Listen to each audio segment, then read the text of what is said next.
On this episode of the Best of Bias podcast, you got me and a couple of special guests talking about Ant-Man and the Wasp, Quantumania. We got a lot to talk about. We're going to break down the whole movie, predictions, expectations we had, scores. We're going to rank it, whole bunch of stuff. We got some special guests, Ant's in the building and Damo's in the building today. We're going to get this whole Marvel thing started. So happy Friday. Glad you guys are here today. You got a Ant-Man review. Haven't done a movie review in a while. So today is the day. We doing it today. So welcome. It's the Best of Bias podcast. And where that theme song at, you know what I'm saying? It's the best of bias. You need the earful, you should try us. From pop culture to the movies to Unitas. It's the best of bias. The best of bias. It's the best of bias. You are now listening to the Best of Bias podcast with Lydell Dinero and Hugo Twilight.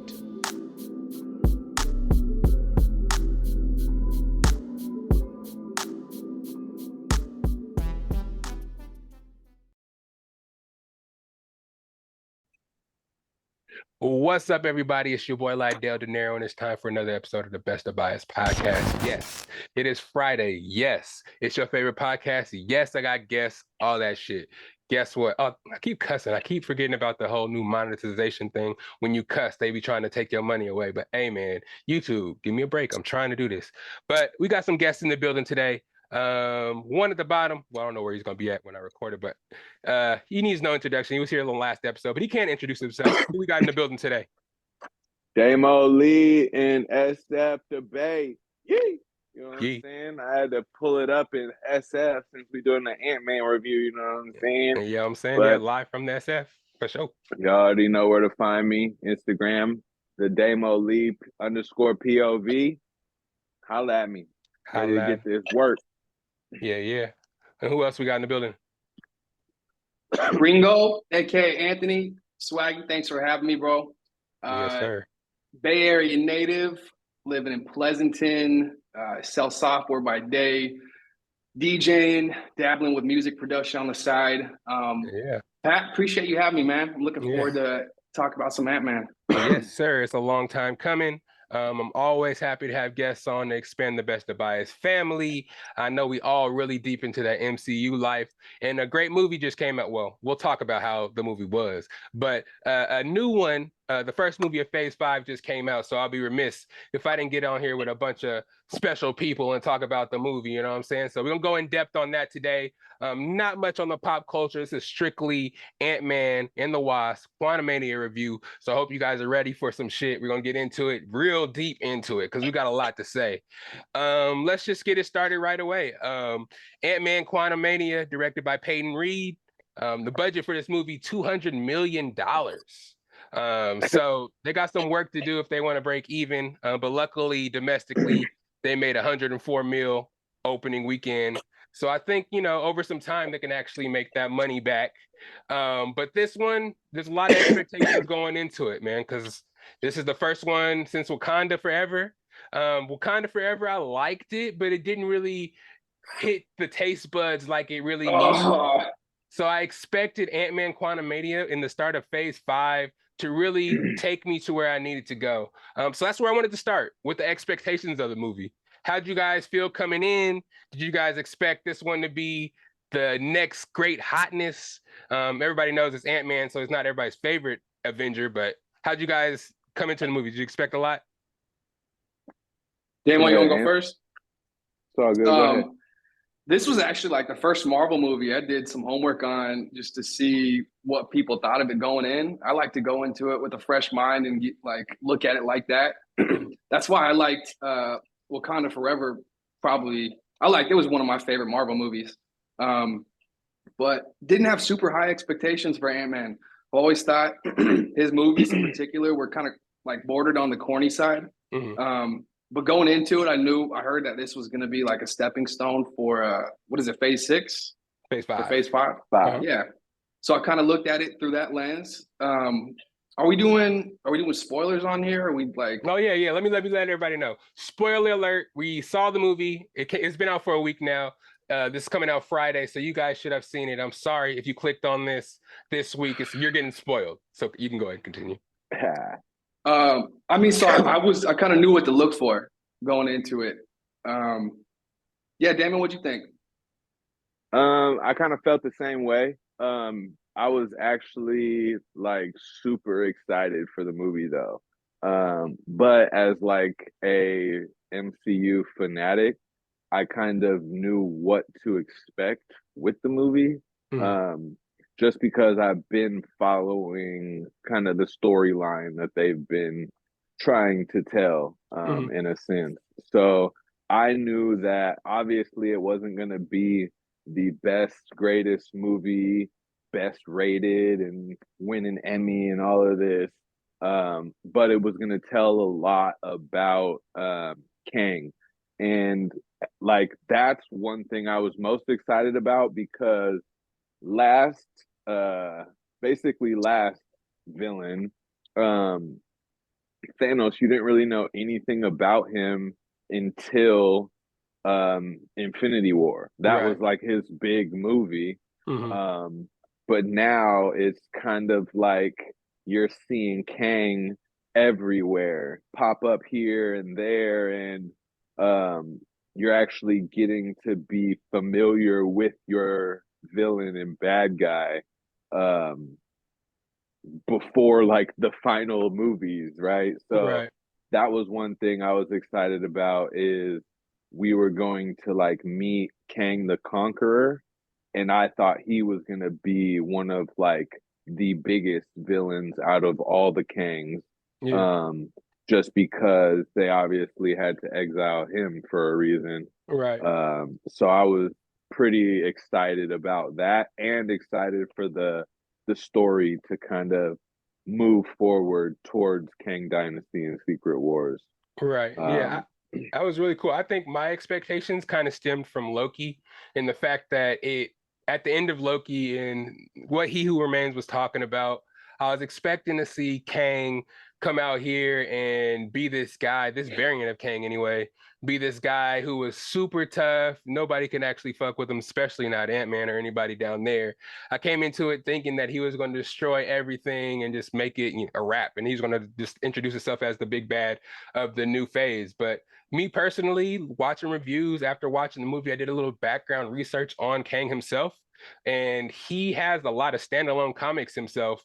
And his whole story arc as a villain is super dope because there's so many variants of Kang that, as He Who Remains was talking about, there's so many of them that when they actually meet in different multiverses, it's dangerous because they try to take over and kill each other and take over that timeline. Um, and this Kang here, he was banished because he wanted to cleanse all the timelines and kill all the Kangs because he wanted the timeline to be clean and straight, like the TVA was trying to do. You know what I'm saying? So I think they banished him in there so the Kang can do whatever they want and cause a ruckus. But we'll get to the end credit scene where a lot of shit was revealed and I learned a lot myself. But when it comes to expectations, I expected somebody to die. I'm not gonna lie. I thought, Damn, Pat. yeah, I thought Ant-Man I, or I, I, I Hope thought Van I Dyne were thought gonna die. You know, Damn, we just got Wakanda Forever. They killed off two pretty important people. We're true. riding on the piggyback yeah. into T'Challa's death. God Yeah, damn, Pat. I I feel I it. think I think But they might they have could have killed off actually Ant-Man switched. and it wouldn't have been that I big of a think they deal. might have switched that up, Yeah, actually, possibly, right? Because there was some like not controversy, but some theories because they actually went back to shoot for a couple days, like probably like maybe the week of the premiere or some shit. right. Um, so it's like you never know when it really comes down to that. It's like it could be something so little as in, oh, just adding an extra scene or something here or there, or it could be something hella big that like something came up and they're like, but we got to switch this kind of. So they call everybody back in to like shoot things. It's Um, it was just nuts to me because Hope Van Dyne, the Wasp, was barely in the fucking movie, so they could have killed her off easily. I mean, she was in I like two think scenes. so. I think they went back actually. Well, so I thought they were gonna get stuck in the quantum realm still. I didn't think Yeah, she was me gonna be too. able to open the portal back. And that's where I thought Hope Van Dyne was going to come into play, because they started off the movie basically saying she's like this president, this colony saving type of woman, that like she could totally be the person that's like in charge of the quantum realm and like bring the society together. But that obviously didn't happen. Yeah, I was kind of surprised about the rating for the movie. We got a 47% on the Rotten Tomatoes critic score, which tied the Eternals. And people kind of talk about Eternals as a movie they didn't really enjoy that much. But I didn't think it was that bad overall. I just had some high expectations, me personally. But let's actually get into the likes and dislikes, because I want to talk about some stuff I didn't like. Let's talk about the actress that played Cassie Lang. I feel like she had her range of facial expressions. She had the same facial expression for every scene. She needs some help with that, because every time I seen her face, I was like, oh my God, she's terrible. She was nothing special.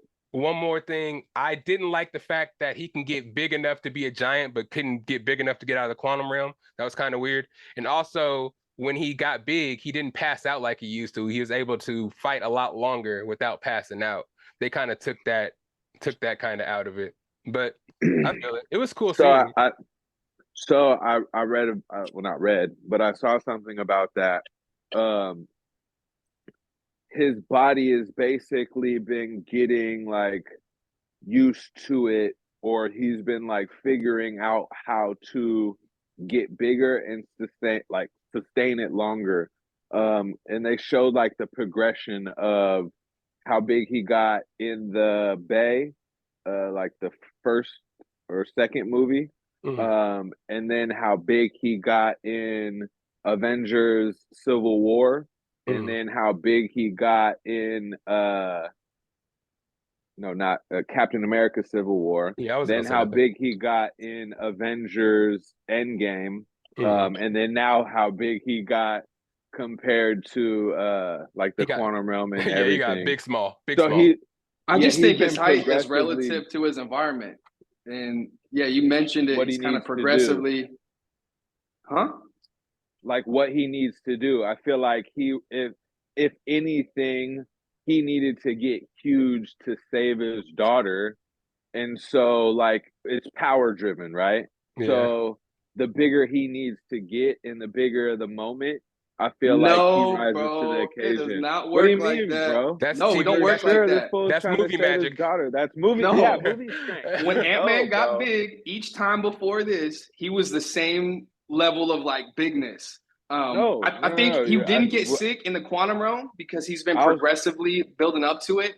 And like I said, I think how big he can get is relative to the environment. Like when he was fighting Kang, he was like damn near the same size of everything like he was like in Ant-Man 2. So no, I don't think he had the ability to like get himself to the size where he could pop out of there. Speaking of that what do you mean? fight, He was hella big in the ending fight. Like no, that's what I'm saying. So I'm saying that the size he was in the ending fight is relative to the same size he was outside of the quantum realm. Does that make sense? So watch, I'll send you a link. They literally break it down of what he's relative, right? So they break it down. Hey Pat, me and Damo are gonna take this Ant-Man height thing offline. Right? We're gonna get to the bottom of this. Was he 20 feet or 25 feet? One thing I would argue is I don't like the fact that she was able to go hella big and not be sick or anything like that. She passed out kind of at the end. A little bit. She was, but this full like lightweight guy. She's over here big as fuck fighting and shit, like nothing. High five, a hug, and all that shit. Yeah, that's how movies are nowadays. Yeah, Eternals.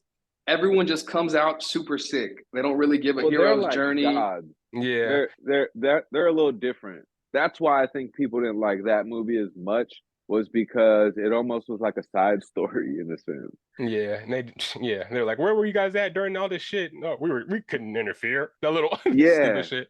But it was a good effort. Yeah, I just don't like how she learned how to be. Stature is her name in the Young Avengers. She becomes Stature. So I thought she was going to replace Ant-Man in the fact that she can grow, she can shrink, but I didn't really like how she had the suit already. She already knew how to do everything and just kind of chalked it up to the, oh yeah, me and Hope were doing shit on the side and you didn't know about it because you wrote a book and shit and you're too busy. Like, come on now. Well, they tried to make it seem like she didn't know how to like fight stuff. But I None of mean, them I know how to guess she fight. knew. Yeah, well, you got to do Yeah, the she up couldn't do push. that. I Yeah. The forget little that. tap, jump and tap. Yeah, jump and tap. Yeah. That's that one right there. My I always favorite thing, thought for some reason the suit gave him a little bit fighting of skills. strength. Yeah, It was funny to yeah, me how Kang decided to stop using his blaster powers. Remember how he was disintegrating everybody when he was fighting in the war thing? And then the last Yeah. fight with Ant-Man, he was like, fuck it, I'll just use my fist. We just gonna slug it out. was that before Oh yeah, he he did lost still have his his suit Well, yeah, I mean he has I don't think when it they actually started the battle. yeah. He had his arms were off, the arms Yeah, vein he were off. should have just basically blasted all the ants, right? Yeah, but he didn't do it. It was just some plot holes Because in he there. was blasting through people. Yeah. When he got Th- upset. Those Yeah. blasters. But I Also, think they did try to build on the fact that like Kang is that bad guy that's been like through something or something made him this way, right? I yeah. think they tried to not make him this absolutely effed up thing because they're trying to build a villain that you don't decide if you're just like totally I hate this guy or not. Because if So they would have that's where just I'm at. done that, they would have just been like, "Oh, everybody hates Kang." But I feel like they're trying to teeter this line where, like, damn, he's a bad guy, but he. I see it with a lot of That's how they do it. their Yeah. villains, the Hmm. Namor, Thanos. Killmonger, Thanos. Like everybody kind of is this like They have ulterior bad motive. guy, but Yeah. yeah. The only one I think would just be I mean, maybe even Mysterio, right? He's like he felt was wronged by Tony's tech, Yeah. and they all tried to get back, right? I didn't But like that like, Spider-Man. I didn't like that one. no, I watched the last Spider-Man, the No Way Home. Yeah. Yeah, I really liked it. See, that's what's unfair is certain movies for Marvel, it's hard because you have like different tiers of movies. I feel like if Spider-Man would have been just by himself fighting all of the villains from the other movies, it wouldn't have been as impactful. I think the fact that there were other Spider-Mans, the Andrew Garfield, the Tobey Maguire, and like the way they work together to like solve all the shit and like basically make them better and I think those are the things like even Civil War, they're all the Avengers in the movies, Yeah, right? that's going to be the new But trope to make everybody get into these movies. They're doing it with the new yeah, Flash. They're bringing all the and Batmans see it into it and shit like that. well in it but see for me I feel like it sucks for movies like Ant-Man, which was a good movie, but it's kind of like a standalone movie. Hmm. It's and shit. Spider-Man had Doctor Strange and Wong in it too, Yeah, I right? think that So helped it's a lot. like, That helped a lot. yeah. And so like I feel like we have this hard ranking of Marvel movies when it comes to solo movies that don't implement a lot of other stuff. I mean, I think Black Panther was more based on let's make a really good movie and have something separate from the MCU. I feel that. I got Yeah, something. Pat. I know you already did a review on Wakanda Forever, but Yeah. I was like blown away by that movie. The soundtrack was good. The visuals were good. The story was great. I just feel like it had a lot of plot holes that didn't really make sense to me or didn't need to. Like, why would you fucking fight them on the water? What kind of stupid shit is that? Like, Well, they had the like the sonar thing pumping that out. and they know those water bombs is OP. They can just destroy anything, obviously. And then the part Okay. where she was finding Namor on the beach, I don't feel like she got far enough from the water. The water was just like right there, if I they know Yeah. they pulled up to it hella quick. Yeah, so I was like, you didn't get far enough into this desert to dry him out. He can just go jump in that water, recharge, and fight your ass. Especially after he speared her ass to that rock.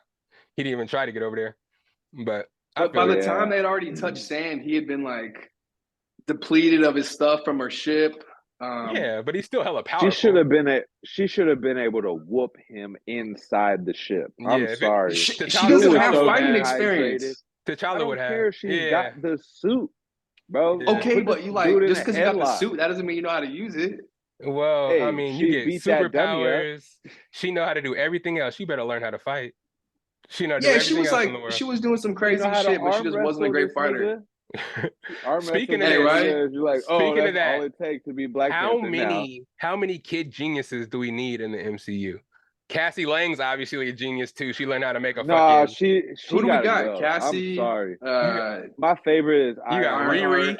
Yeah, you got Who's Riri? Ironheart. Okay, yeah. Ironheart. You got obviously I mean, what's her name? Tom Holland is a He's a kid genius too. Yeah, kind yeah. of. What's her name? Fucking from Wakanda Forever. Shuri. Oh, She's sure. obviously. She's Yeah, like a mid adult. yeah. She's like She's probably in her like 20s and shit. yeah. All these everybody they introduce as a kid, young Avenger that's going to be a young Avenger is a genius in some way. It's just like fuck. Okay, we got enough of them. See, I'm not. Is a that an big actual fan. movie, Pat? What? Young Young Avengers? Avengers? It's a TV No, that's show. who's gonna be fighting. Well, yeah, so that's who's gonna be fighting, bro. Like when you think about it, they're basically building up a young Avengers. Yeah. Miss Marvel, it's Ironheart, Kate Bishop. Kate Bishop, Cassie Lang, The dude from Winter Soldier, the little boy that was outside the house. He's going to be Iron. What's his not Iron? He's another. He's like a young super soldier. He's like a young Captain America as well. Wait, is that the dude who is his like dad or his grandpa? It was his grandpa. Remember when he was like trying to hold the door when Anthony Mackie was trying to get in and he couldn't pull the door because he had the super serum in him too. The strong dude from the Winter Soldier and Falcon. Yeah. How did his son get it? Well, it's his grandson, and he was a super soldier. So when he has sex with somebody, it's passed through the genes. Oh, okay. Yeah. And so that's what I thought happened at the end of Black Panther with T'Challa's son. Wait, when in Black Panther 1, did the movie end with him having the heart-shaped herb?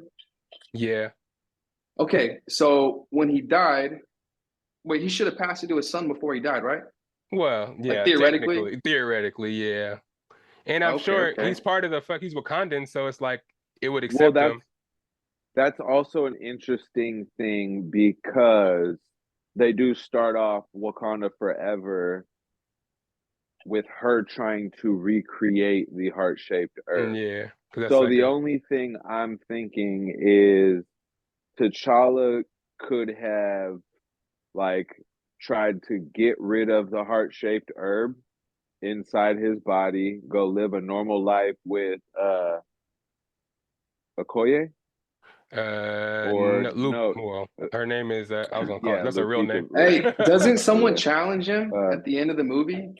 Nah. No, M'Baku is fighting somebody. Oh no. M'Baku basically takes the crown. But... No, at the end of the first one, I thought someone challenges him. Hold up. Let's not get too far. Let's not get too far from from here. We're getting a little far off. Some more dislikes that I didn't have. Janet Van Dyne. Her character was so stupid. Why would you wait so long to tell them what's going on? And there's a Kang down there. Theoretically, when she came back and was helping them in Endgame, when they were actually using that little quantum machine that they built, when Scott Lang went into the quantum zone or the quantum realm, she didn't mention Kang at all. And he obviously existed because she came out of the quantum realm and it was 30 years later. So she could have mentioned. She was guilty, bro. She could have mentioned Kang was in there a long time ago, but that was she just was trying to hide that she was trying to hide that she was Bill Murray's booty call. She was getting her holes filled. She was getting her holes filled. She had a lot to be shameful for. She said she had needs. You feel me? All 7 holes. One of the most evil Marvel characters. Found a new dude down there. Had a whole ass life. Yeah, she for sure is trying to keep quiet on her life and what happened down there. The She was world was out at there stake. doing the She dirt. let everybody get dusted. She didn't even mention Kang. She was like, yeah. Hey, yeah, Thanos ain't shit. This Kang is a ain't lot dead. worse. Yeah. That's funny. Yeah. But Nah, also, what I else? feel it. What else did I get that I found? Hank Pym, his character took a back seat for sure. He didn't have no suit, so all he was relegated to do was like talk about ants. I got ants. Here's my ants. Ants this, ants that. I'm like, bruh, why are these people in the movie? They had no. He was pretty instrumental though. He brought those smart ass ants into the quantum realm. They ended up bring them. Okay. Yeah. Well, they came. They came with the group. But I did like how they implemented that because I had no idea how they were gonna like get out of this situation, and the fact that like, okay, now you have these ants that, yeah, because basically the way they broke it down was the first time Scott was, well, while he was gone for the Avengers, while it was only 5 hours, was because he was stuck in some like, it's like a time pocket or something that's in the quantum realm that is different from where Janet and them are. So that's why the 30 years time difference was 30 years down there was 30 years up there. It wasn't how Scott was like, oh, well, 5 years passed, but it was only 5 hours. So they basically made the play on Avengers Endgame of how time is all different in different pockets of the quantum realm, and basically made these niggas hella smart. That's kind of, I don't know. Because it was 30 years. So 30 years. So they so they went down hella far, right? To where Kang and shit was. Because they broke it down because in the Ant-Man and the Wasp, they pick her up in this weird, like glowy, like disproportionate area of the quantum realm. And it's basically a whole different like section of the quantum realm. Okay. And so time works different. She mentions like, don't get stuck in a time thing. It's really tricky in there or something like that. Young Van Dyne throwing out the convenient facts, right? Yeah, like, exactly. Hey, don't age 30 years down here. You look like me. No, right? But no, I thought it was cool that like they basically learned hella shit and ended up being hella fucking smart. But I guess it could be corny to some people. I don't know, man. I just kind of was, how'd you guys feel about the quantum realm in general? Like, they took you down there, you see this whole world. It was kind of like, you see all these different animals, you see this whole scenery. How'd you guys feel about it? Me personally, I was like, I feel like I've seen this before. I feel like they're trying to do like a mix of like Star Wars and try to get some of the wonder of Avatar with the animals and stuff. I'm like, I feel like I've seen this shit already. There's many times that I kind of felt myself kind of dozing off a little bit because in some parts of the movie, monologue was boring. I just felt myself like, damn, get to doing something because I am getting kind of bored. But overall, I enjoyed it. Definitely, Go ahead. Definitely see it in 4DX because you ain't gonna fall asleep in that motherfucker. Yeah. Hey, it was I thought it was like very visually appealing. I didn't think of it like an Avatar vibe. If anything, I was noticing a lot of the different types of creatures. Yeah. So there's one orange girl, like orange alien looking girl. You know what I'm talking about, Pat? She looks like she looks like one of the people they put in Suicide Squad that stormed the beach, and she like jumps on the helicopter and gets fucked up. Yeah. Yeah, it was cool. Like seeing a different world. That's one of the things I liked about Black Panther 2. I think this made me appreciate Loki. I had to go back and watch that last episode just to really understand what Kang was going on. Because they threw Thanos in, and we got to see him do. We got to see him piece up like damn near all the Avengers at the beginning. We didn't really get that same connection with Kang. Yeah, they let us know how badass he was gonna be. Yeah, go ahead. I know exactly. Like I'm picturing exactly what you mean by like Avatar and Star Wars. So like in your head, in Avatar is like when they first get the little like animal and she like takes over the animal and she's riding it Yeah, through like the ship. yeah. And And then Star Wars, right when they get to like the loading dock and there's hella mhm. different people, the That guy broccoli looks like dude, broccoli. Yeah, all that shit. The yeah, that cantinas.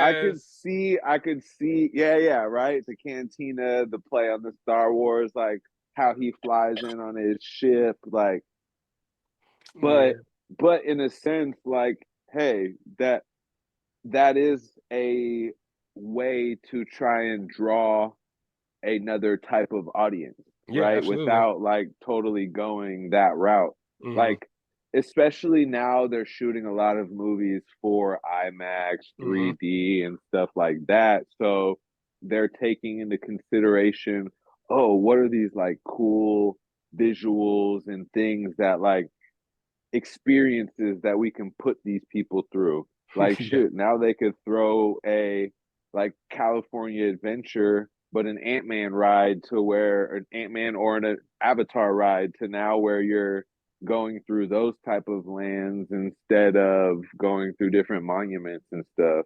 yeah, for Um, sure. That'd be dope, actually. Hey, on that though, watch. I got a little thing for you. Disney is turning Paradise Pier or what the pier into San Francisco. That Pixar pier.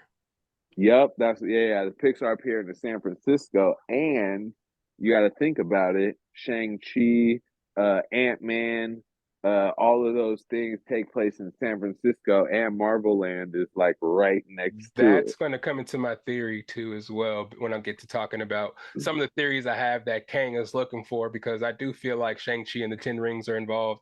I think Kamala Khan's bangle is involved. And for the fact that Shang-Chi and, like you said, Ant-Man both take place in San Francisco, I think that's really, that has something to do with the plot. Let me see what else I got in here. How'd you feel about Y'all Bill want to Murray? hear? Uh, Hey Pat, I got before you move on, how did Kane get the rings?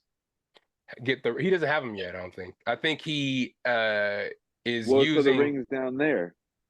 his Because rings. he mentioned, I mean, they don't exactly say like these are the rings, but he refers to them as the rings. Well, so they are they're 10 rings and they're just bigger. And he says, don't let him get to the rings. So what I'm thinking is that a version of Kang basically has the rings, right?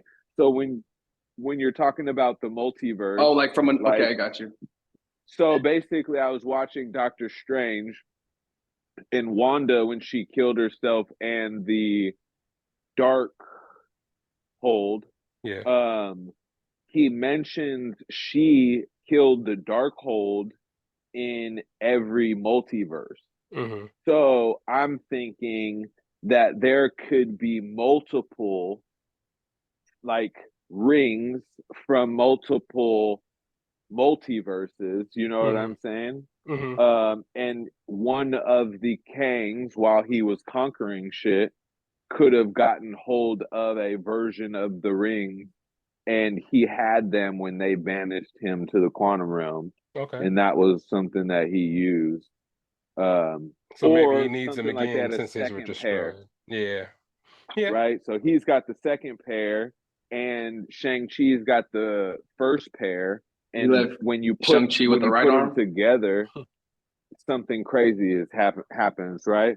So Yeah. maybe like with the bangle, the rings, the there's a couple other things.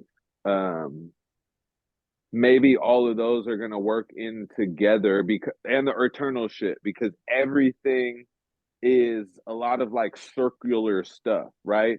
So all of like the Eternals things when they create their like weapons and stuff, it's Like the all in like patterns, circular Hope had to motion. do something, or no, Janet had to do something on the door. Like when they were in the quantum realm, she like did a little circle thing, and then like Yeah.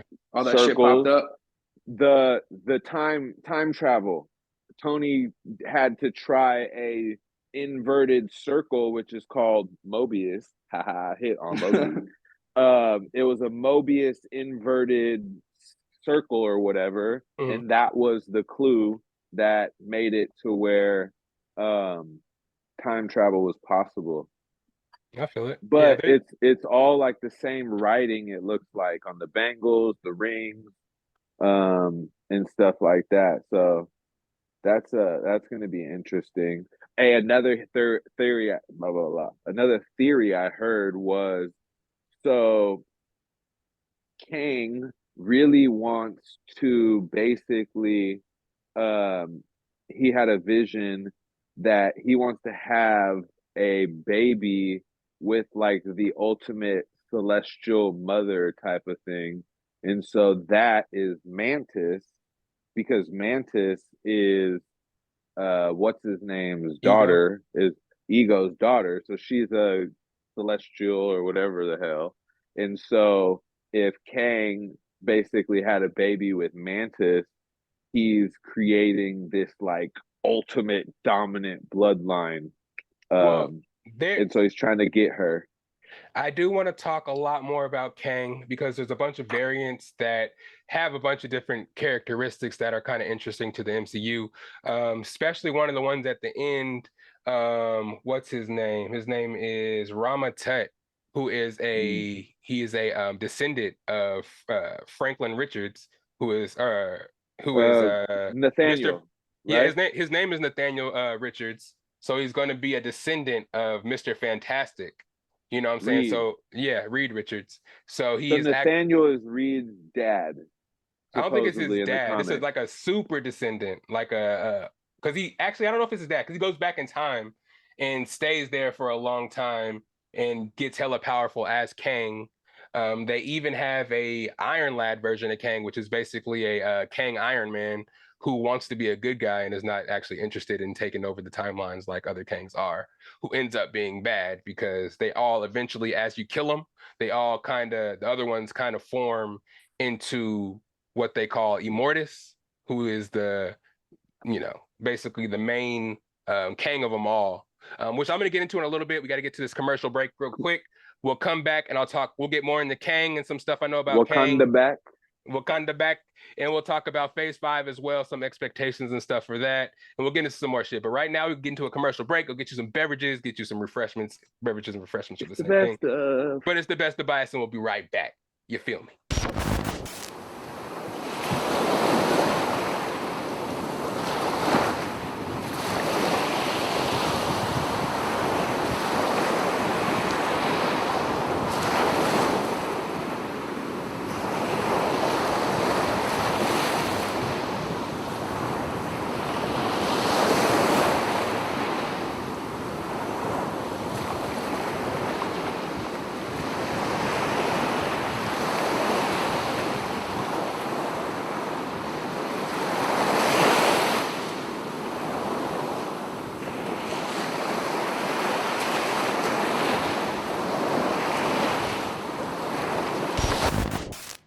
And we are back. It's your boy Daymolee. It's your boy Ant. It's your boy.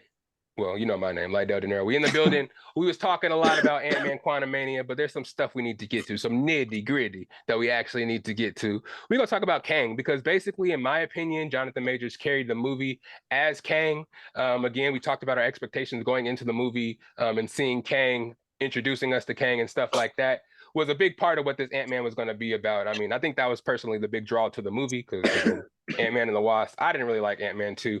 Ant-Man and the Wasp. But let's talk about Kang a little bit. I like the Wasp's character. I do. I just didn't like Ghosts a lot. I didn't really like Ghosts.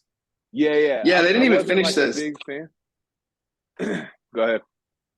I was just gonna say they didn't finish the story of her. Like he went in to go get her shit, and then he got stuck in there, and then it's like time for the next movie. Yeah, and she's going to be in Thunderbolts too as a main character of the Thunderbolts. We'll talk about that when we talk about Phase 5. Ghost or Wasp? Actually, they eliminated Ghost. They took her out of it. They said that she's no longer going to be involved. I remember that announcement. Hey, y'all see that they said Tony ain't going to be coming back for Deadpool? No, Robert Downey Jr. isn't in the plans for Kang Dynasty or Secret Wars anymore. Damn, I don't believe it. Yeah, it's probably. I know that. I don't believe it. That's a ruse. They're trying to cover up that contract, and they're gonna pay him hella money. So let's talk a little bit about Kang. I know Ant, you wanted to talk about how he got or why he got banished to the quantum realm and how he got there? How, why, who? I think there's a lot of stuff. There's so definitely. supposedly in the comics, Kang has a relationship with Ramona Renslayer. And so she's the black girl that is in charge of the TVA in Loki. So she could have been what He Who Remains maybe could have like wiped her memory as well. So she didn't remember being in love with Kang the Conqueror. And maybe that's his love obsession that he said and he was talking to, because also in Ant-Man, he's like, you have no idea what I've lost. So obviously, did you just come up with a love story? For real for the movie? It sounds beautiful. It does. It's real though. Is that actual real? Like, yeah, in the comics, Kang the Conqueror's love interest is Ramona Renslayer. Yeah, so a lot of this stuff is already based off the comics. Yeah, and sometimes that's where my knowledge stops. I haven't read. And that would be smart comics to have He Who Remains have Ramona Renslayer, Kang the Conqueror's love like interest super close to him. You know what I'm saying? So she can watch and make sure that she ain't remembering or trying to help this nigga or something. Hey, it's likely. I don't really remember how they explained. I don't doubt her portion of the story. I don't doubt that she's going to be a love interest of any kind. I just think, personally, from what I read, he was banished down to the quantum realm due to his motivations. He was the guy, kind of like the TVA. We talked about a little bit about this off camera, but just like the TVA, he didn't want no incursions on the timeline. This Kang wanted a clean timeline, and he was going out there killing everybody on these incursions that would happen. Kind of like the TVA. Every time an incursion would happen, they would go and drop a bomb there and erase that timeline and send them to Alioth, that little cloud dragon shit, and it would eat them in the when they got pruned and shit like that. Kang was just going out there murdering people on his own, and all the other Kangs didn't like that because he would come to alternate timelines, kill the Kang off, and kill a whole bunch of them. So he's like one of the only ones left, and they would have a clean timeline because they know the longer all the variants stay out there, the more they're going to want to be the only Kang around, and they're going to go to war. And I personally think that's what the Kang dynasty is going to be about. All these Kangs fighting each other to be the only Kang left. We saw those last three in the end credit scene, calling all the Kangs to the table. I think this Kang that we've seen in this movie kind of, I don't know if he died. I think personally he got closer to where he wanted to go by getting sucked up into his little ball, into his like, the little machine that helped his time machine work. Yep. I think personally that got him closer to being to where he wanted to be as far as getting inside, getting the rings, getting all the shit that he wanted to. But I was talking for a long time. How do you guys feel about Kang? What do you guys think about that motivation that I mentioned? And so I'm thinking that the Avengers Kang dynasty is going to be basically the Avengers fighting all of those Kang. But there's because if the Kangs are fighting each other, like, hey, what's up? Go ahead, kill each other. Yeah, but that's what the comic books were about. They had comic books talking about Kangs killing each other and them trying. It's like, I forgot what the title was, but there was a comic book to where all these Kangs were duking it out to be the number one Kang and actually become Immortus. And Immortus is the ultimate Kang, the master of time who appeared in Avengers 10 in 1964, the most benevolent Kang who pruned dangerous alternative timelines for existence, very similar to the role that He Who Remains was in the series of Loki. Deceitful. So do you think we have seen Immortus? I do. I think Immortus is the one, the main of the three? Yeah, the blue, kind of bluish one. I think one with a raspy voice. Exactly. Rama Tut, we talked about that a little bit, being the descendant of Reed Richards. That was the one with the obviously with the whatever the hat was. And then the third one was called what was it called? The Scarlet Centurion, who first appeared in Avengers in 1968, a version of Kang who, after meeting Dr. Doom and believing he was like an ancestor of him, crafts a suit of armor that pits the Avengers against an alternative version of themselves, hoping to wipe out both and stake his claim to two realities. Yeah, so he was the one that kind of looked like a cyborg, pretty much. Yeah. Yeah, there's a lot of Kangs out there, and I don't know, man. I know they're not killing off Jonathan Majors that fast. Let's see. How'd you guys feel about the end credit scene? The first one anyway. Pat, real quick, I'm thinking Loki and Mobius send the Kang we saw to the quantum realm. What do you think about that? I don't think so. I don't think they're able to do that personally. But I mean, at the end credit scene, it kind of made it seem like, he was scared about something. Oh well, because he already knows. I got a theory. I think in Loki, they're gonna go travel and find the different Kangs and see which one turns out to be the Kang the Conqueror. And I think the big season finale is going to show how Kang gets his scars. I think they know who they're looking for. They because they were able to track like Sylvie as that one Loki. So I think that the Kang they showed us, I think his name is Victor Timely. Yeah, I think that is the Kang. Yes, Kang Prime they call him. It's supposed to be. Because back in the day, in the comics anyways, Victor Timely goes back in time to the 1900s. He creates like this power, like this time machine, kinda, in the 1920s. And then he creates this whole town. And it's funny because before it was called Marvel Comics, it was called Timely Comics. So they kind of threw that in there as well. But yeah, that's why he was so scared, because this Kang is going to be Kang Prime, the most powerful Kang of them all. So Loki seeing him back in the 1920s, that's why he got hella scared. But you know what? I didn't think about that. Prime? Huh?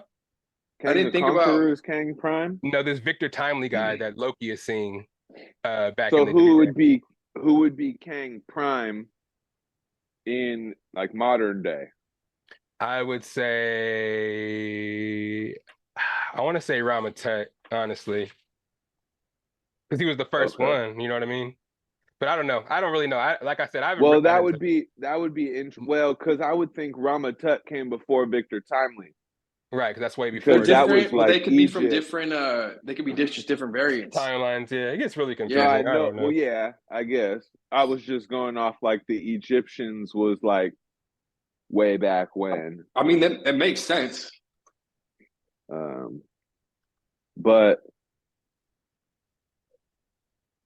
I think Victor Timely might be the variant that finds out how to time travel and create Kang the Conqueror's time traveling chair. Chronopolis. And they're trying to stop Victor Timely from creating this thing, or maybe stop Kang the Conqueror from killing Victor Timely and taking his tech, because Victor Timely is a variant of Kang, and that's what Kang the Conqueror was known for. He was basically known for killing off his Kang variants. Killing himself. Yeah, so he's like, oh, one of my variants knows how to do time travel, and now I can manipulate time and basically take over. Yeah, I don't know, man. But all in all, I really did enjoy the movie. I don't really, how it ended was weird to me, because I really thought somebody was gonna get stuck in the quantum, either die or get stuck in there. Like Scott was gonna sacrifice himself for everybody to get away or something, and he just got stuck down there. But I mean, I guess they're gonna wait a little bit before they let Stature be the only Ant-Man around. So I'm wondering what we're gonna see. Go ahead. No, go ahead. No, I was just going to ease us into Phase 5 and what we expect from Phase 5. So you can go ahead and continue your thought. Well, I was going to add to what you were saying is, I thought they were going to at least like end on a problem, or like they almost don't even really end on something specific for you to look forward to, kind of. Right. Like they do introduce the fact that there's hella Kang. Yeah. And they make you interested for Loki. Yeah. But it's like, okay. Well, I mean, they have that. like that corny scene at the end where Scott's walking like on Yeah, the I was gonna say sidewalk that. and they're playing the music and he's like talking to himself and then he's realizing like, oh shit, this was way too easy. I think shit's still fucked up. Yeah, How did I? happy in my Don't need to head. worry about Yeah, it. he was like, "Did I save the world? Did I make it worse? Is something worse coming?" Like, which is gonna happen because every time he does kill a variant, another one comes, which is a lot stronger than the last one, which is Thank you, probably gonna be Sylvie. Kang's dynasty, and all these Kangs just gonna pop up and just start fucking shit up, and he's gonna have to deal with that. You know what I'm saying? The next time we see him. Me and Damon were talking about Kang's monologue at the end of Loki, where Hmm. he's talking to Sylvie and Loki, and then he kind of like looks around like he's realizing something. What do you think he's like sensing or When he Damon, you know what says I'm talking about? Yeah. we've just reached the threshold. So basically, it's Stanford. I'll let you answer Oh, I if kind you of know felt, what wasn't that the part. part where he made them make a decision? Either you can let me live or some shit, or you can kill me and you can just unleash shit that you don't know is gonna come. And then it was too late after they didn't make the decision fast enough because Well, they're so it it was I don't know kind of about that. I in forget that between part. that. Basically, I'll send it to you, but it was basically like this full kind of like stops and he like starts looking into the thing, and then if you do turn it up or if you have captions on it, there's like a distant rumbling of something going on, like Mhm. whatever, right? And he basically says we've just reached the threshold. um and so where it was stemming from, I actually watched another video. I don't know if it chronologically works, but basically he says we've just reached the threshold, and at each moment it's kind of when everybody's messing with the multiverse. Hmm. So when Doctor Strange does his thing with the multiverse, when When damn Wanda's somebody crossing else, over, yeah, when Wanda's crossing over, and then what was the other um one? there was somebody else just did something. I can't remember. Yeah, I don't Somebody know. else just messed with the multiverse. I don't. Me personally, And I that thought about. could fall on that, like, oh, because in the end credit scenes they're like, oh, they're starting to reach out to the multiverse, like the Kang variants. Yeah, Um they're like and these fools are so starting to figure us out. We got to kill these niggas now. Let's go work together. Let's go all. But they're not going to be able to work together. They're going to end up fucking each other up because they all want to be the last one left. It's just Do going you to think be. yeah. they talk about one of the Kangs, like they know they killed him?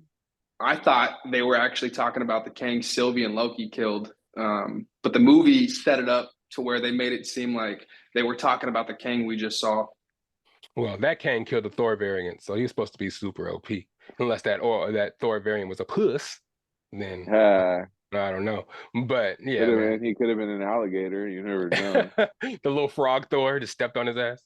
Yeah. But yeah, let's talk about some expectations for Phase 5. We talked a little bit about the Young Avengers. There was a fact that you wanted to stand on, Anthony. Did you want to speak about something you didn't like about Phase 5 that was Hold turning? one Yeah, more young Avenger though is from Thor Love and Thunder. Um His daughter, what is it, what's the name though? Gore, Gore the No, no, God no. Butcher. Yeah, what was he oh trying to Eternity. So her Yeah. name is Eternity, and she's supposed to have like powers. Remember no, bro, her name's him? Love and his name's Thunder. Uh, nah. Didn't he name her that? No, they No, just but say that at the end remember of the the movie. black thing Well, I know what basically Eternity is as an turned. MCU character. Yeah. So that's what I think they're trying to do, because that black thing turned into the daughter, basically, right? So now she's Eternity. And that would be too Um, OP though. Eternity in the comics is one of the so how strongest MCU characters of all time. so how would she have gotten powers to fight like I think with he made a Thor? wish. Then didn't when he reached Eternity, you get to make a wish, right? I wish my daughter to be alive again. I wish my and daughter she has powers of Yeah, I don't know. You get I don't that? know. Shit. I So you got wish my two daughter to be wishes. That super when you reach strong alive. eternity, you can make shit happen. But Hey, I feel you get one wish. You better word it good. yeah, you make that shit nice. You can pull Yeah. two wishes out of it. Fun fact, You're that like, was how many actually sentences can I use? that was Chris Hemsworth's Yeah. actual daughter that was playing the role. It was his Who? actual Who's Ooh, actual okay. daughter? Thor. It's Chris Hemsworth. That was his actual daughter that plays Hey, Love. before you better watch your mouth on young Heimdall, my guy, because he gonna be Oh, a young Axel? Avenger. Yeah, That was probably one of the corniest scenes I've ever seen in a Marvel movie. Yeah, for sure. All the kids get the powers. They go pick up anything they can find, and there's Yeah. like No none of the training. kids get hit either. I thought maybe one of the kids was like gonna get pieced up Bam. real quick. No, like no one got Yeah. hurt. Somebody get a bloody nose. Nah. Gore for sure carried that whole movie, for sure. But yeah, Anthony, going to your theory, I would like to hear it. I know the Best of Bias family is eager. I think that some of the actresses they're casting to fill the Young Avengers or like take place of like Hawkeye, who else? Iron Man. Just haven't been a huge fan. Like we got spoiled with Iron Man, Captain America. Who else had like their own movie? Like we got to see some of these people go through a hero's journey, do a bunch of cool shit. Now everyone is just a genius. They automatically know how to use their powers. There's not really any story buildup. I'm thinking maybe their characters would have been stronger if they put them in movies or like maybe tease them in some of the other Marvel movies. Yeah, that's just my opinion on it. No, I feel it. I've had the same sentiments. A lot of these shows have tried to push characters on us that I don't think we got a super feel for. I know also Wiccan and what's his brother's name on WandaVision. They're the Young Avengers too. They're actual. I thought they were fake. Kids? No, yeah. They're actual characters in the comics. Yeah. Well, so where do you think they'll make a play on that? Yeah, I think so. Because they've been in the comics. There's a character called Mephisto who is basically the devil. You can't really introduce this devil character into the MCU because one, they don't fuck with that in China at all, and they wouldn't be able to sell the movies in China. And also, it's kind of demonic but in the comics, Mephisto is involved in hella shit. Like, I think Mephisto was the one that impregnated Wanda to make her have Wiccan. Hold on. Oh, the kids? Yeah. Damn, yeah. she cheated on Vision. Well, I mean, hey, and also it's kind of it's interesting as well because Wanda does I wonder what White Vision is gonna be because I'm looking forward to seeing him. He out there just chilling. Yeah, somewhere. for sure, and he got all his memories back, so he should be back. Definitely. That scene that he starts talking to himself and they logic out which one is the real Vision is one of my favorite scenes in. I think I'm gonna have to like Marvel media. Watch that one. Yeah. Hey, that is one thing I would say is a lot of the finales for the show. Well, all right, a good amount. I'm not gonna say a lot. Hey, Damon, come sit closer to the camera. I really like. Are you telling? Don't worry about me. You don't need to see me. Just know I'm sitting. I'm trying to make your picture look good. You're going in and out. I know, because I ain't moving too much. But anyways, so damn, I was saying something. What was I saying? What were we talking about? Oh, the finales. Oh yeah. Moon Knight finale, fucking sick. Sorry. Yeah, it was sick. Mm-hmm. What were you just saying? WandaVision finale, sick.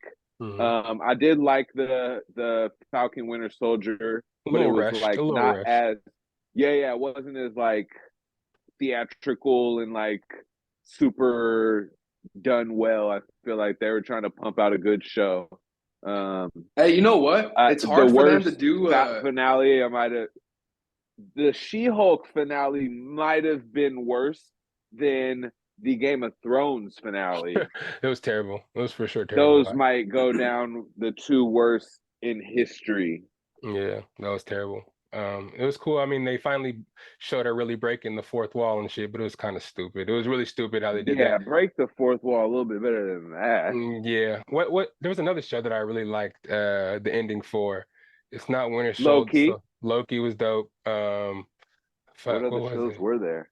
There was Have you Loki. guys felt like they've been slow to start? Like all the Marvel TV shows, I thought have been Yeah. super slow to start, The- and then like the The last two pacing, episodes are the best. yes. The pacing was bad because they try to do 6-episode series, and they would do a lot at the beginning, slow down towards the middle, and then you have hella shit to wrap up, but you can't wrap it all up because the series is so short.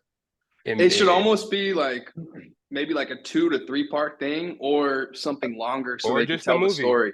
Just do a Or movie. just Or a But the- special presentation like the Werewolf by Night was, like some 45 to an hour type shit. I wasn't. I don't think I mean, appreciated that. I did for what it yeah, was. I have to give it another look. I didn't like the Guardians of the Galaxy one though. That shit was bullshit. The new one? The Christmas one. Yeah, the holiday thing. Yeah, Oh. that's more like fun family. But that fool friendly, included that go- shit in the ending of Phase 4 though. Hey, That's they what- did. It was I whack. don't know. Yeah, it was I'm looking up interesting. right now what's coming up in Phase 5. That's what I wanted to talk about. What are you guys excited for Phase 5? We know that Guardians of the Galaxy is coming out. I know Blade May is 5th. coming out. I know the Marvels is coming out. Deadpool Blade? will be Deadpool. really Oh bad. my god.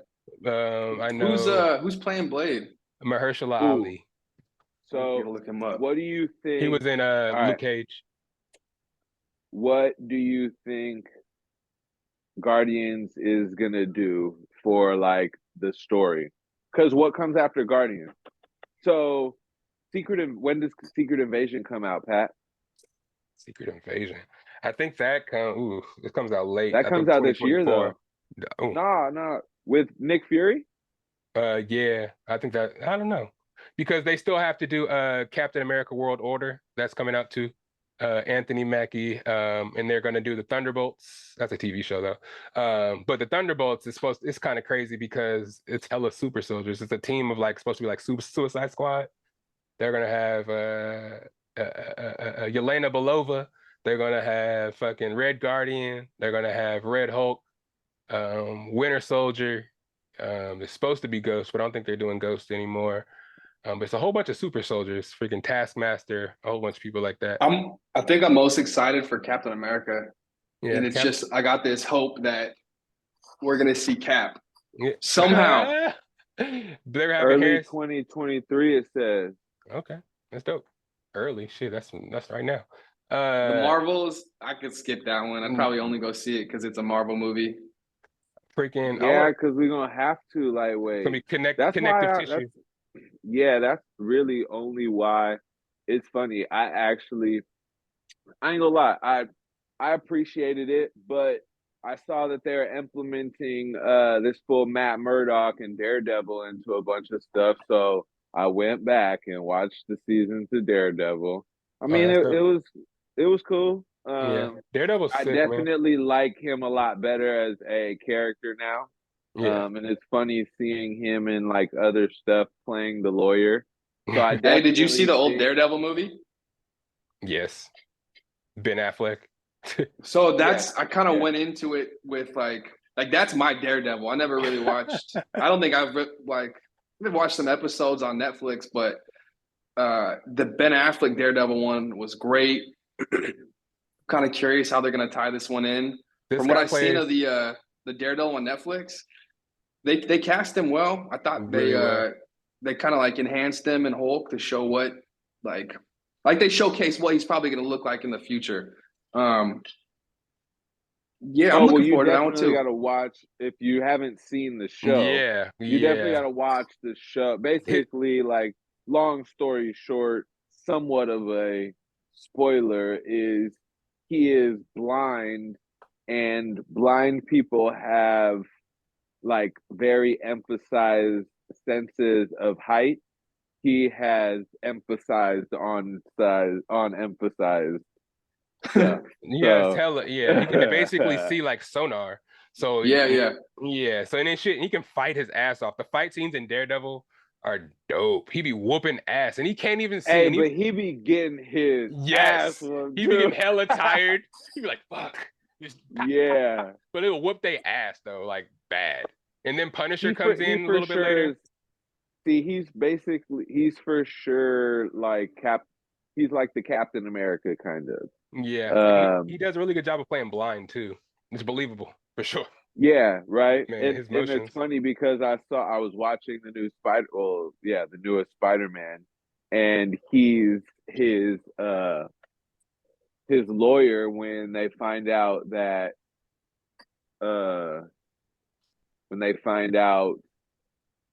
Tom Holland or Spider-Man is Peter Parker, and somebody throws a brick in the window and he catches it, and both of them were about to catch it at the same time. He's like, "How'd you do that? You're blind." He's like, "I'm a really good lawyer." Like, Yeah. what? Yeah, That that don't shows mean that nothing. his senses are fucking faster than the Spidey senses too. I gave you a little hint how raw he is. But yeah, I that's wonder it. if the actor who played the kid Daredevil back in the day, if he auditioned, or if he's pissed he's not in it. But this new Daredevil is going to be 18 episodes, so they're going to, lengthen it out. If you saw Hawkeye, they introduced Kingpin.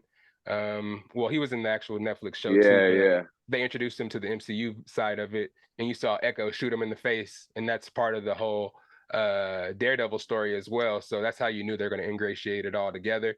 And I'm excited to see that. Let's rank this movie. Hold real on. quick. So did that happen before Daredevil? I was or just thinking that. after? No, it's after. It's after. This is all after stuff.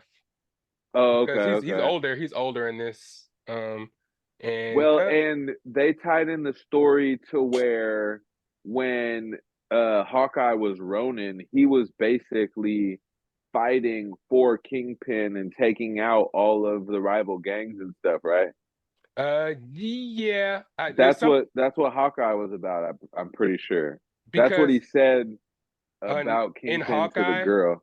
because the Echo's dad or uncle or something like that was one of his hitman for Kingpin, and he double crossed him, and they were looking for Ronin because Ronin would be killing all of Kingpin's men and killing all the villains and shit because he was like hella just killing bad guys, and then Ronin killed her uncle. Well, she thought Ronin killed her uncle. I think Kingpin ended up killing him ultimately.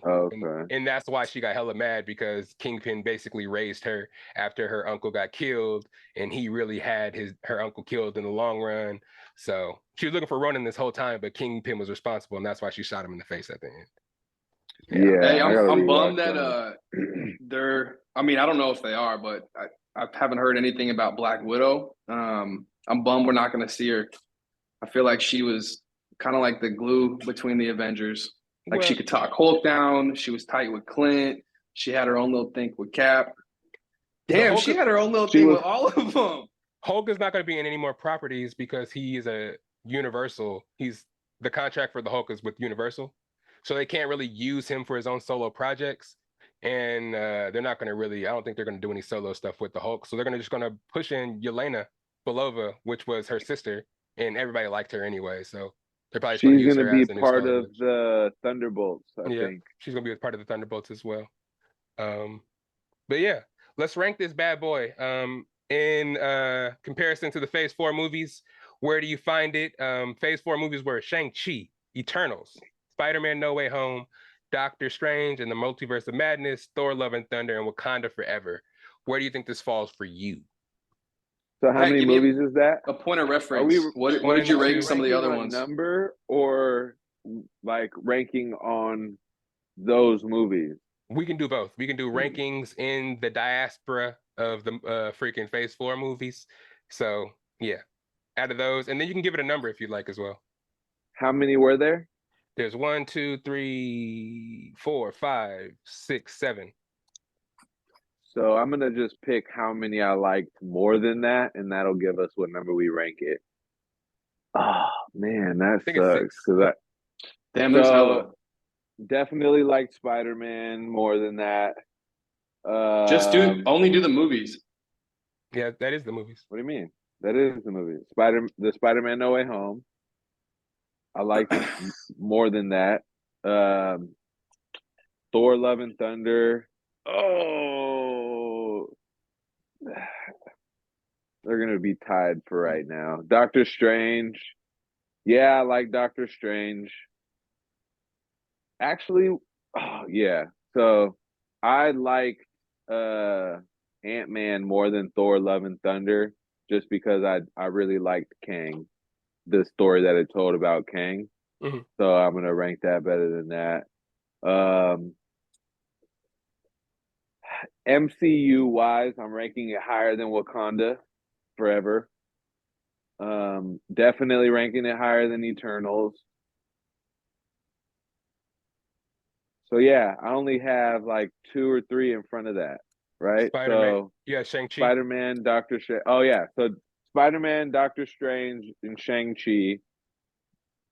And then I would go Ant-Man, then Thor, and then Wakanda Forever.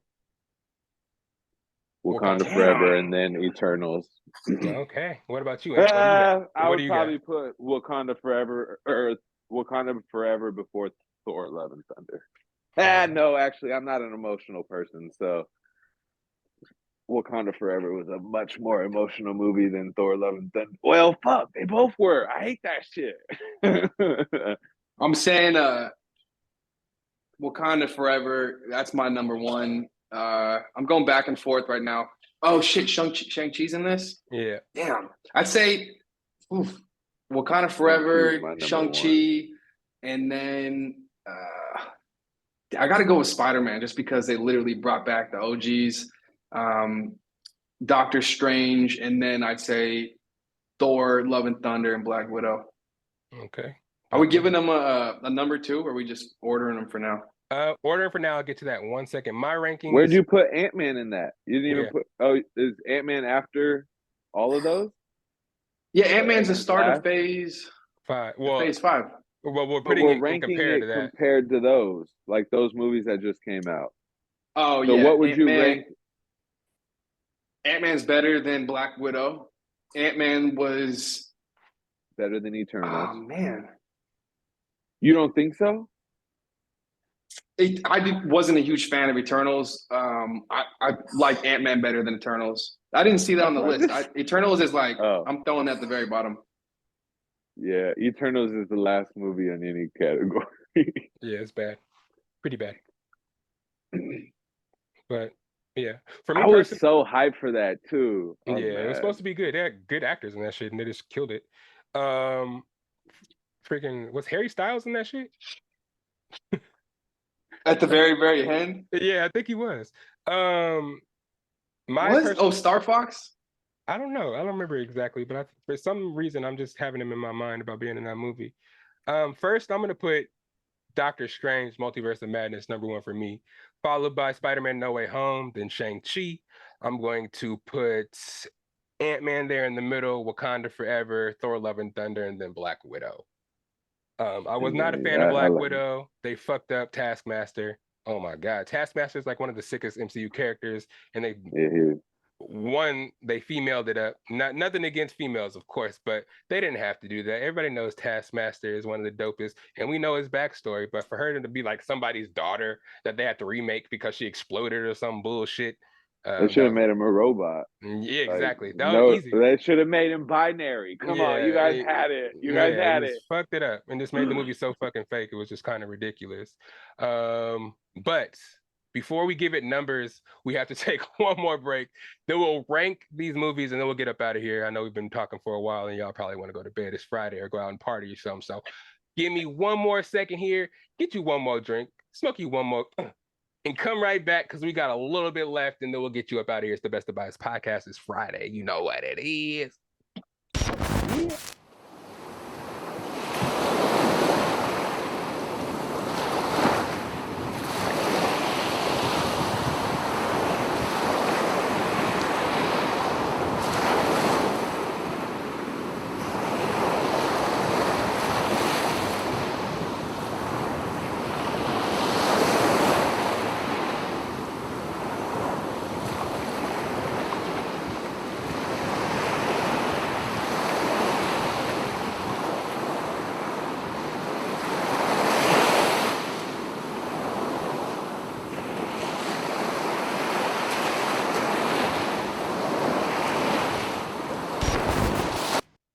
All right, we back. We're gonna rank this movie and get y'all up out of here and let you know where to find these guys at. But let's start it off. I'll rank it first. Me personally, I give it a 6.5.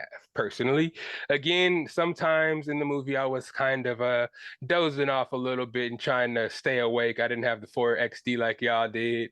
Like the parts where drink the goo, and that mind reader guy. Some of that shit was kind of corny.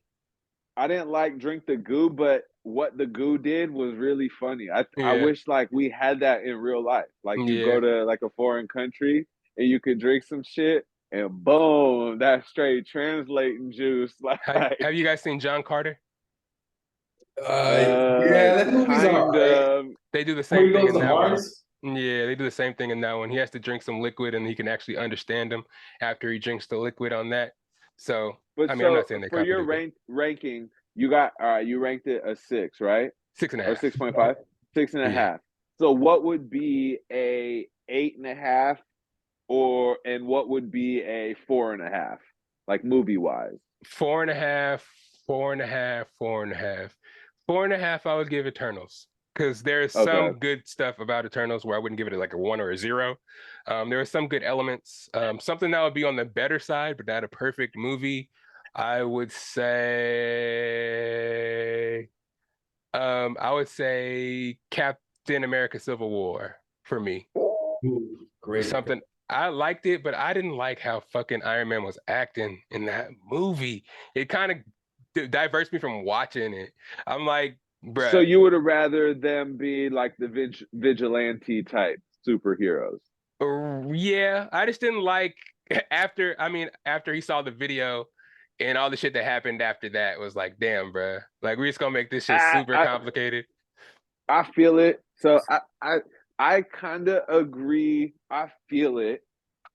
I didn't. So I felt the opposite though. I felt like, hey, Cap, just sign these papers, bruh. You a superhero. These niggas ain't gonna catch you. Yeah. Just make these people happy and still do what you do. You know what I'm saying? Like, that's kind of what Tony was doing. He's like, shit, I'm gonna sign these papers, but I'm gonna still keep this Iron Man suit ready. That loyalty to Bucky was too strong because they wanted his neck.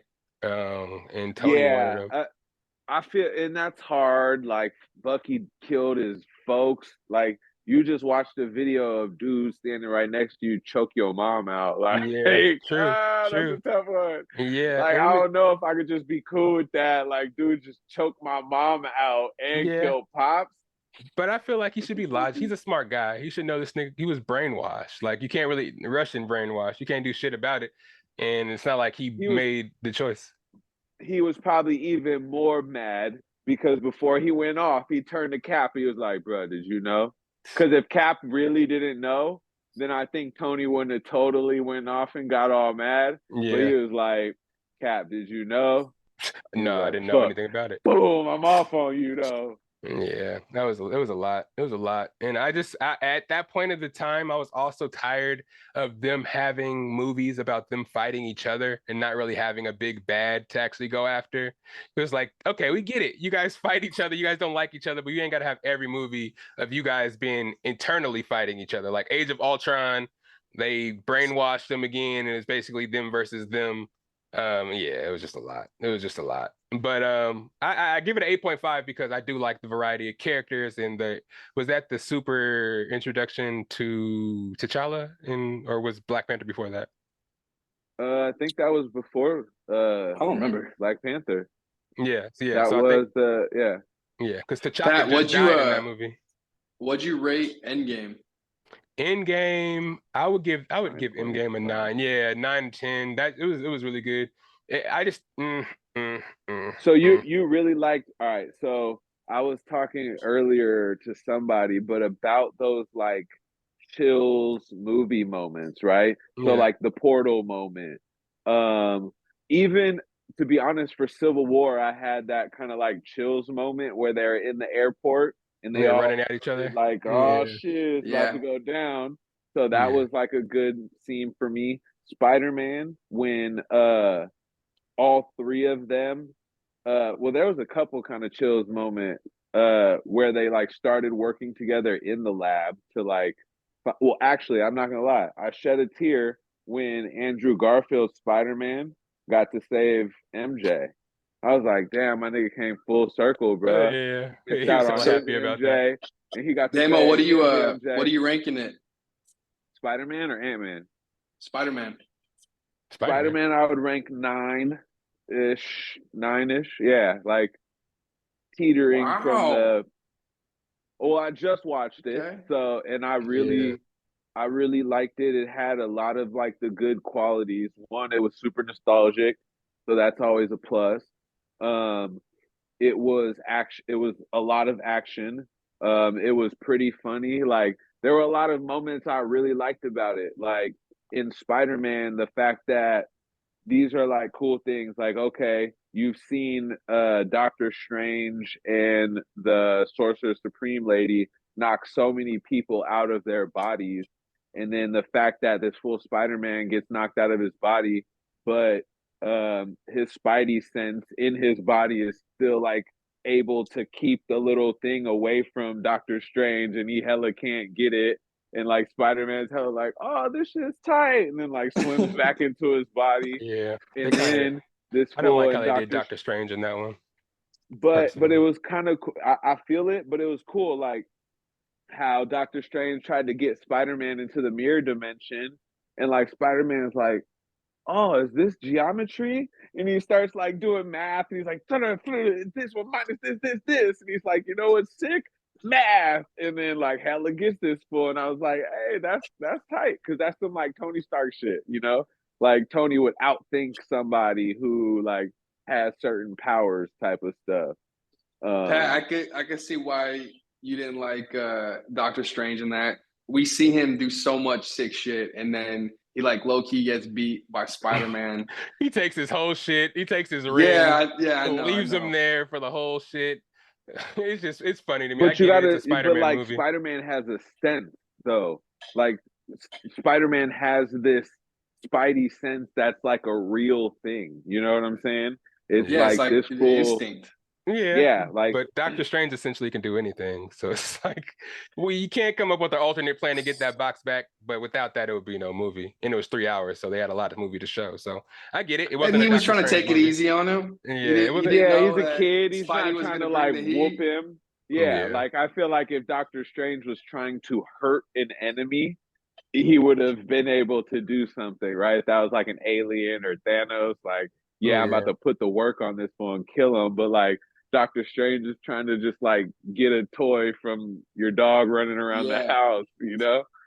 And it's like, fuck you. It just, I don't know. It kind of just shows some of the characteristics of Doctor Strange, I guess, that were imperfect. We look at him as this Sorcerer Supreme who has everything together, but essentially he doesn't really, because he lets a kid distract him from doing a spell. He's supposed to be a super sorcerer. He's supposed to be able to do his shit without being distracted by you know what I mean? It just kind of showed his somewhat arrogance. And the fact that he was trying to do that spell, like, nah, you're a kid. Like, come on now. When he's Go not supposed try to do some shit in college. Like, but I'm really interested in what we'll see with Spider-Man not being known by anybody. Maybe this is Spider-Man growing up. He'll go work at the Daily Bugle for Jonah Jameson now, because Jonah Jameson doesn't know who Spider-Man is, and they might be able they can start all over again. Go to source material now. So there's a theory on that as well, though. So the spell basically said everybody on Earth or in this universe, probably, but I believe the Guardians aren't on that universe, and neither is Thor. Hey, that's gonna be a feel good scene when he meets up with someone who remembers him. Doctor Strange obviously does too. What about your ranking for Ant-Man? Did you do that yet? I'm gonna say around. Well, I'm gonna say like 7, because I really liked. I think Kang was my favorite part about it. That's why I liked it so much. We didn't talk about MODOK. And Darren? Darren, the comedic relief was funny. I thought the overall the expectations for everybody, I feel like people look for Civil War movies, Spider-Man movies with a bunch of Avengers or MCU characters. I thought this was a all right, like standalone movie, but a great like teaser introduction into Kang because there's so much to him. I think they didn't want to reveal too much in his first like debut. I think they're gonna do a lot of digging into who Kang was in Loki. I'm really interested to see how they connect Guardians to the whole timeline of what's going on and who's going to be doing what. Somebody's going to die. Rocket's going to die in Guardians. I say no Drax because Dave Bautista doesn't want to be in the MCU anymore. And he's tired of having to have his shirt off and be painted gray. So he wants to move on from the MCU. So I think Drax will die. I think it's Rocket because it would be like a full circle for his character. I think they go to the world or like the land of the person who created Rocket. Yeah, the High Evolutionary is what he's called. Yeah. And so basically I'm thinking his kind of story progression is gonna come full circle and he's gonna pass away. I feel that. But I thought Ant-Man was gonna die too. So yeah. You never know what's gonna happen with that. I think him and Gamora will get Star-Lord and Gamora will get back together at the end. Star-Lord, I don't know if he's gonna be in much more of the MCU either. I heard rumors of James Gunn pulling him in to play Booster Gold for the DCU. So I don't know. And then just like Star-Lord. Yeah, basically. What do you rank it? Ant, what do you got for it? Ant-Man, I'm gonna give it a 6.7. 67. Yeah, I'm gonna give it a 6.7. Okay. I mean, I thought Wakanda Forever was great, and I'm giving that like an 8.8. I'd give Endgame like a 9.3. You can't give like an exact score. You got to give like. I feel it. Hey, I feel you. It's that your bias. Spot on. Yeah, it's like spot on though. Like, well, that's why I'm laughing about it. Is because it's so 10, like that's way too fucking ambiguous. What separates a 6 from a 7? What like? No, it's a lot easier to do. A 9.3 compared to a it's so 9.5 or like a you threw dude all professional out there like it's super normal like 8.8. I got the 8 point scores. I feel it. Yeah, it was 9.3, 8.8, 6.4. All right, bro. I feel you. Though. Look, hey, when Dave Portnoy does his pizza reviews, does he ever give a solid number? I don't know. I've never seen his pizza reviews. Oh. Yeah. Well, he doesn't for the audience. All I know is he's never given a 10. That's what Paul said. So, damn. I don't know if I'd ever give a Marvel. Oh. No, I think this is the first time we've talked about it. Never given a 10. No, so I don't think he has. He says they give out too many 10s nowadays. That's what the highest score is like, I think it's like a 9.6 or like a 9.4 for the pizza. Okay. What a guy. Nah, I feel it. What a guy. Well, that kind of wraps up the podcast today. It's the part of the podcast where I before you do, I feel like we should talk about what we think Guardian is going to do. Oh yeah, go ahead. We can talk about Guardians. Like I don't know. I don't know what I think about Guardians. So I'd like to be interested in what you guys think it's going to be for me personally. Help kick it off. I kind of forget where we left off. So basically, they're going to continue from the holiday special where they have that planet Nowhere, where it's a celestial head that they actually bought.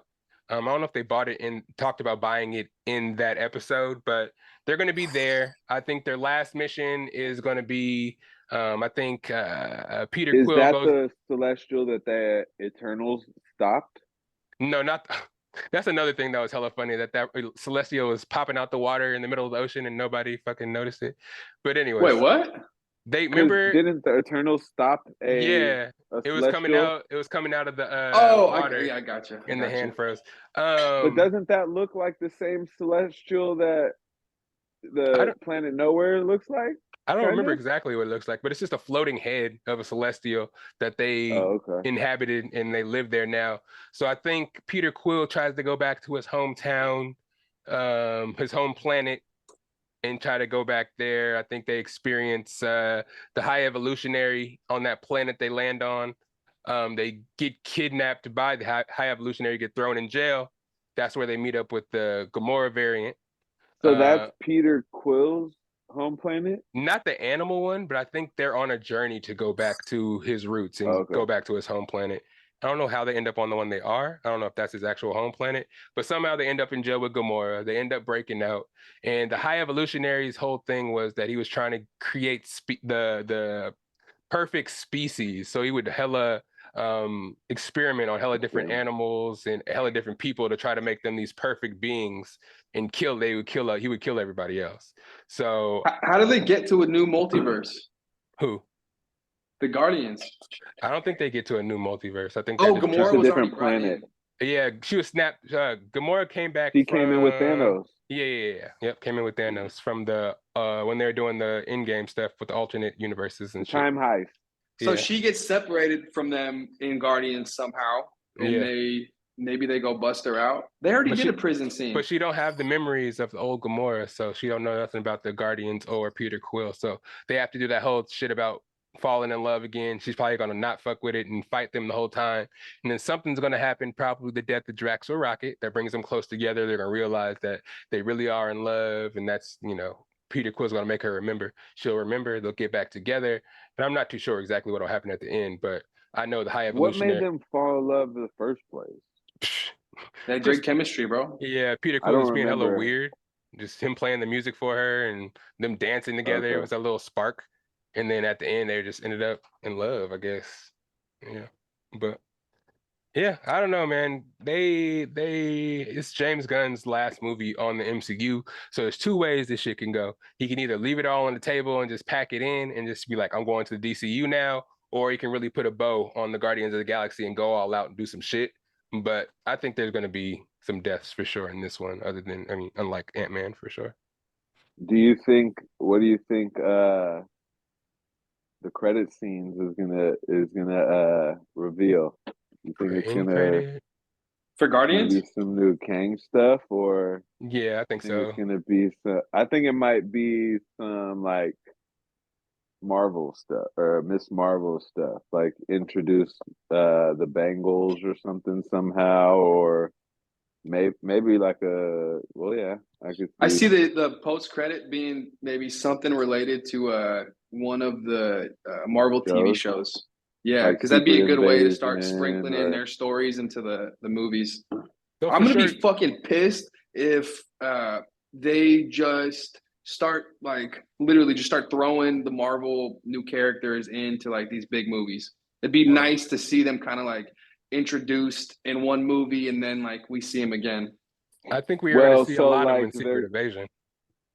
yeah, so I think Secret Invasion and the Marvels are obviously gonna have like some heavy connection because that kind of up Miss Marvel, or no, what's her name? Captain Marvel's whole origin. Because Secret Invasion is what are the little green guys called? Scrolls. Scrolls, right? So Mhm. Captain Marvel was all about the scrolls, basically. And so Secret Invasion, watch, we're gonna find out a bunch of people have been working as scrolls as characters that we Yeah. like hella have seen before. Like, oh shit. Are they going back in time to tell the story? No, I think it's just I going to don't be know. all the scrolls didn't leave. They just changed. And then Nick Fury's I was up gonna say there with when the scrolls yeah. traveling. So he'll just come back to Earth and be like, oh shit, these fools never left. There's shit going down and I need to help. You know what I mean? And I think that's how it Didn't he goes. die? Nah, Nick Fury? Yeah. What? Oh no, because he was at Iron Man's funeral in He left Endgame. with the scrolls in the Miss Marvel. He went up there with them Oh, to gotcha, find new gotcha. planets and Okay. shit. If that was him, In you know what I'm Miss saying? It could have been Marvel a scroll. or Captain Marvel? Captain Marvel at the end. Oh, okay. See, I have to watch that one again. Yeah, so it could have been him the whole time. So who knows, man? A lot of stuff can happen, man. It could, they always have 2 end credit scenes. So at the end of Guardians, they can also, you know, just hint. They can go back and show from Ant-Man the little machine where he got absorbed in, and simply they can just have it move a little bit. You know what I'm saying? Yeah. And hint at it to being like Kang isn't dead or some bullshit like that. For the second end credit scene, they like to do a little 5-second end credit scene at the very end. They give you the juicy stuff at the mid credit, and then the end credit is like a 5-second something. And I think that's I where that think they came. lightweight sucked in the Kang just how they did Darren to kind of like prove that he could still be alive. Yeah, Kang's not dead. They made it look like definitely. super similar to the end of Ant-Man, the first Ant-Man, I think. Yeah. To how like he like shrunk into the thing And got fricked up. Yeah. Yeah. So His little baby got those butt. baby legs. Yeah. that was funny. That shit was hella funny. But yeah, anything else, guys? You got anything else on the docket? So you're saying the Guardians aren't gonna be really fighting against Kang, huh? Nah. High Evolutionaries will be their main focus. They'll do backstory on Rocket, and then they'll just fucking move on. I think it's not going to be super inclusive because a lot of the characters won't be back. I have a big hunch that Guardians is going to be done for a while, and they're just going to usher in the Young Avengers, and then they're going to forget about some of this old shit that was in Phase 4. Hopefully, So Thor you can think keep going. Teenage Groot then, or like Teenage Groot? I think, me personally, man, you can't keep Groot and not keep Rocket. And I've heard podcasts of Elseworlds and shit like that. Well, where that Rocket kind of survives and just lives to be hella old. But I don't think Rocket dies for the same reason they're going to keep Groot around. All right, guys, if you could pick an MCU character to be, you want to do that one? Who are you picking? Hold on 1 second. Let me let this dog in because she don't. Nah, I can't do it yet. MCU mine's character. quick. Go ahead. Spider-Man, for all of the reasons I kind of said before. You lightweight, got super strength. You can look like an average person. You can climb walls. If you watch the new Spider-Man, they're super smart. So Tony left you all the Iron Man Stark tech. You can work on it. And you got the Spidey tingle, man. Like you got a Spidey tingle. The Spidey tingle. Bro, I'm telling you. Yeah. First of all, the Spidey tingle told him that Dr. Osborn was. It's almost like Daredevil kind of has a Spidey tingle too, right? Daredevil can sense when you're lying by your heart rate and your freaking blah blah. Daredevil can sense what you ate a week ago and shit. So definitely Spider-Man. You can tell by your heart vibrations that you're lying. So Tom Holland can walk up like walls with like just regular, right? With no suit. Okay. Yeah. Only thing he can't do is shoot the webs. Yeah,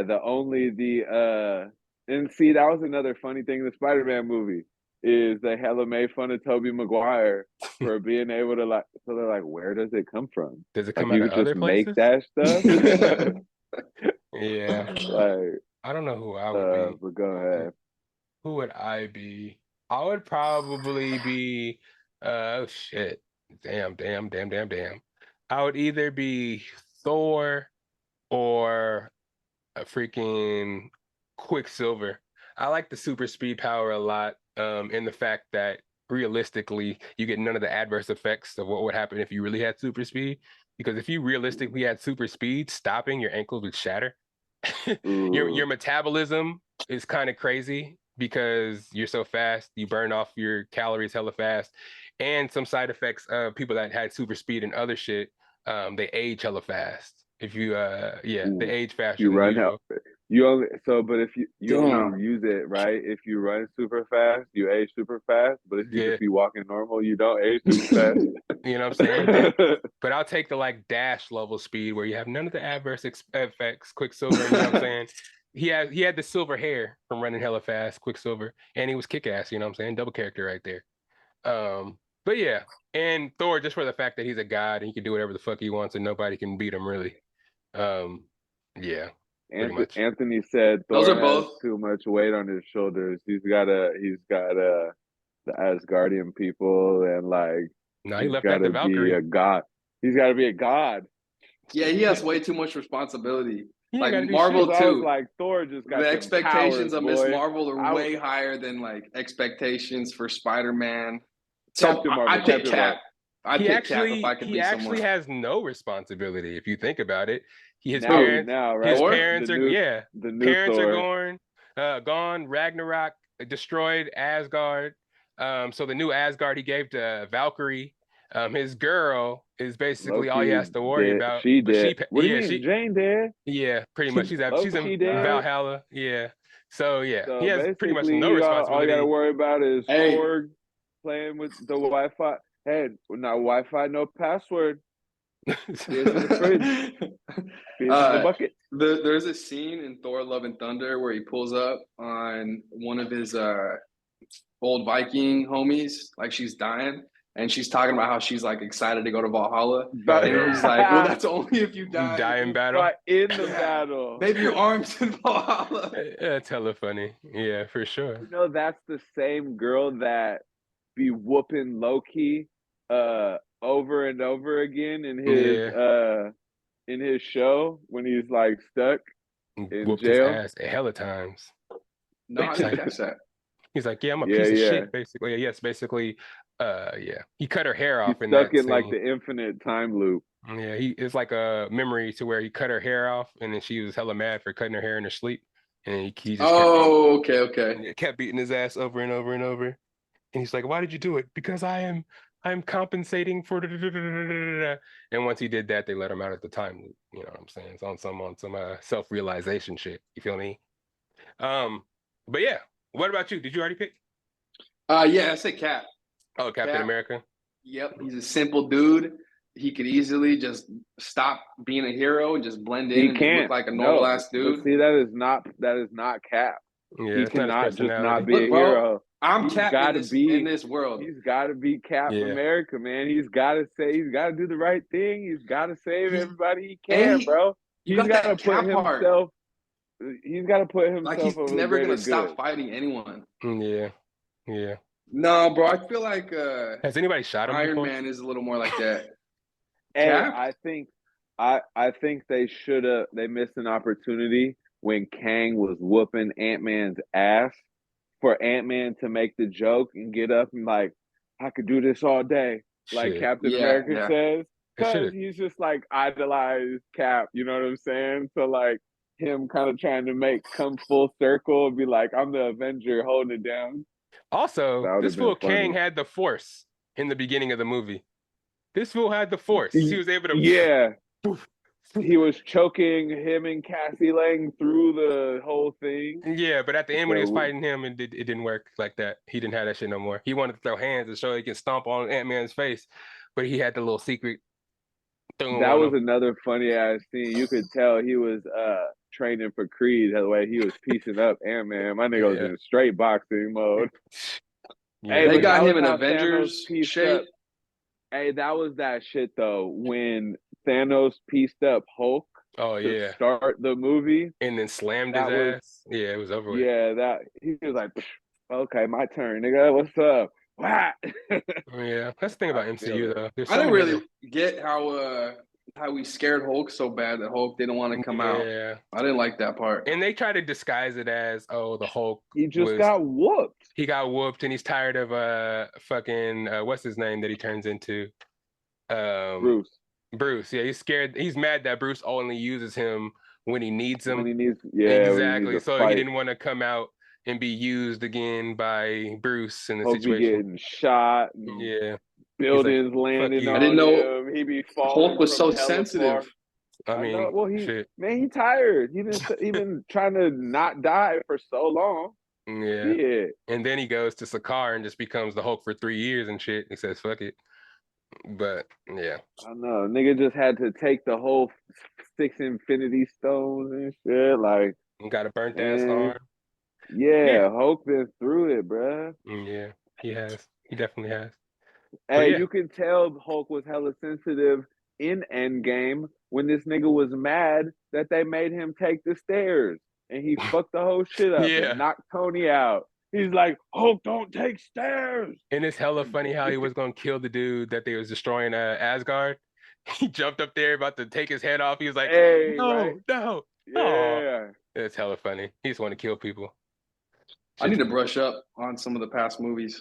Yeah, that's what you should go do right after this podcast. But this is the point of the I have. This is the point of the podcast where I like to let the people know where to find you at. Young Ant, where can they find you at? Pleasanton. I'm not going to give you my street. On Instagram, Ringo_22. Got a 0 at the end. Is that it? Yes, that's it. All right. What about you, Damo? Y'all know where to find me on IG at the Daymolee _POV. You feel me? Thanks, Lydell, for this opportunity to hop on, talk about Ant-Man and Marvel. Hell yeah. Marvelous Marvel. Hell yeah. It was fun. Thanks for having me. Absolutely, absolutely. And you Appreciate guys all it, bro. know where to find your boy at. On the Instagram, it's SAC_Lydell. On the Snap, it's Patrick_Lydell. If you're looking for the podcast anywhere, just type in Best of Bias and you'll find us. You know what I mean. You'll find us on there. On the YouTube, it's Best of Bias. Wherever you find your favorite podcast, Google Play, Apple Podcasts, Spotify, Anchor, we all there. Video coming out real soon. Merch available everywhere. Hats, dad hats, buckets, beanies, all that shit. T-shirts too, man. Go check me out. Hit me up in the DMs if you need some shit. I'm getting the website going and we're gonna get that shit popping too. But thank you, guests. Thank you, Ant. Thank you, Damo, for being here. Yes, sir. Thank you, guests, for stopping by. It's Friday night. Go enjoy yourself. Or Friday morning. Who knows when you're listening. But hope you got MCU'd up and you're full of this knowledge we bestowed on you. Let's go out and let's party. It's the Best of Bias podcast. I'll holler at you later. It's the best of Bias. You need the earful, you should try us. From pop culture to the movies to unite us. It's the best of Bias. Your best of Bias. Yeah.